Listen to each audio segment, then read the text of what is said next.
성경은 아담과 하와의 결혼 이야기로 시작해서 어린 양의 혼인잔치의 이야기로 끝나요. 오늘 본문도 신랑을 기다리는 혼인잔치의 이야기입니다. 예수님께서 천국을 비유하시는데 신랑을 맞으러 나간 등을 든 열처녀와 같다고 천국을 예수님이 비유하십니다. 신랑은 누구를 의미해요? 예수님을 의미하죠. 열처녀는 누구예요? 우리 교회 신자를 상징한다고 이야기할 수 있어요. 열처녀에게 있어서 필수는 뭐예요? 등을 준비하는 거예요. 이때 등불이 꺼지지 않기 위해서 준비해야 될 필수품이 무엇이에요? 기름이라는 거예요. 그런데 열처녀 중에서 예수님께서는 5처녀를 미련하다고 말씀하시고 또 5처녀는 슬기롭다라고 평가하고 계시다는 겁니다. 예수님으로부터 평가받는 기준이 무엇일까요? 기름 준비에 있다는 거예요. 신랑이 밤중에 도착합니다. 그 밤중에 신랑이 왔는데 실제로 어떤 일이 벌어졌습니까? 기름이 떨어졌어요. 그래서 미련한 처녀들이 슬기로운 처녀들에게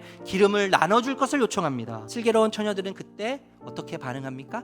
난색을 표하죠. 그리고 혼인잔치가 열리기 시작했고 문은 이미 닫혔어요. 미련한 처녀들이 와서 아무리 신랑을 찾으면서 주여 주여 큰 소리를 외쳐도 문은 열리지 않습니다. 그리고 오히려 신랑이 내던지는 말이 내가 너희를 모른다.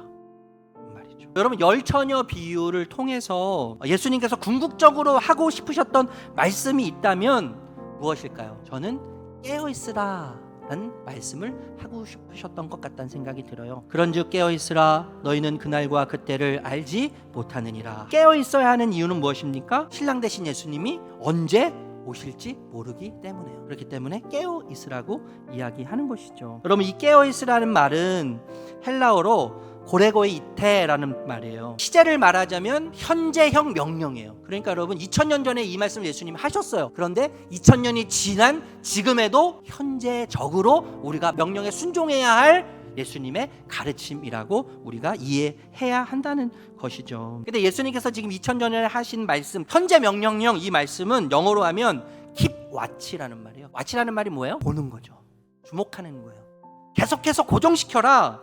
너의 정신과 너의 시선을, 너의 마음을 한 곳에 고정시켜라. 이런 의미로 예수님께서 깨어있어라 이렇게 이야기하신다는 거예요. 그래서 저는 이 깨어있으라는 말을 몇 가지로 좀 풀어서 우리 성도님들과 함께 나누려고 합니다. 첫 번째, 깨어있다는 말은 인간의 잠재력이 아닌 성령의 지속적인 역량 안에 거하라는 것을 의미한다는 거예요. 예수님께서 부활하신 이후에 하늘로 승천하시기 전에 제자들에게 약속을 하나 하세요. 내가 떠나면 하나님의 아버지의 영이신 성령이 너희에게 오실 것이다.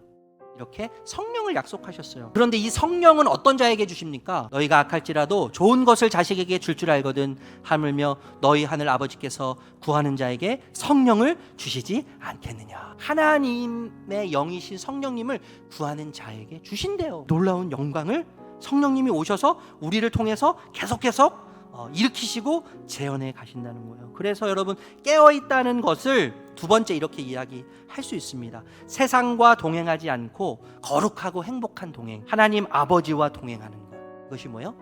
깨어있는 거라고 이야기할 수 있다는 것입니다. 우리에게는요, 구멍난 공간이 있어요. 모든 인간에게는 채워지지 않는 공간이 있어요. 근데 이 공간은 우리의 기원인 하나님으로부터만 채워야 합니다. 우리의 기원이신 하나님을 찾고 우리의 기원이신 하나님을 채울 때, 그때 진정한 만족과 행복과 우리 삶의 질서가 잡혀지는 것을 경험하게 되는 것이죠. 여러분, 하나님과 거룩한 동행을 하게 되면 비로소 깨닫는 것이 무엇인지 아십니까? 나에 의해서 내 삶이 결정되지 않는 거예요. 내 환경에 의해서 내 삶이 결정되지 않는다는 거예요. 하나님의 사랑에 의해서, 그분의 희생에 의해서, 그분의 섬김에 의해서 우리의 삶의 모든 것이 결정된다는 것을 알 수밖에 없는 것입니다. 하나님과 동행하는 깊이가 내 삶의 모든 것을 결정하는 것입니다. 깨어있으라고 하는 예수님의 명령이 때로는 부담감으로 우리에게 다가올 수 있어요. 그런데 그렇게 말씀하신 주님이, 깨어있으라고 말씀하신 예수님은 졸지도 않으세요.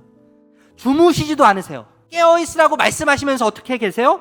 나와 함께 깨어서 계세요. 깨어있음으로 신랑 되신 주님, 영광의 주님을 매일매일 맞이하여 혼인잔치의 기쁨과 영광을 경험하시는 이번 한 주가 되시기를, 또 오늘의 삶이 되시기를 주님의 이름으로 축복합니다.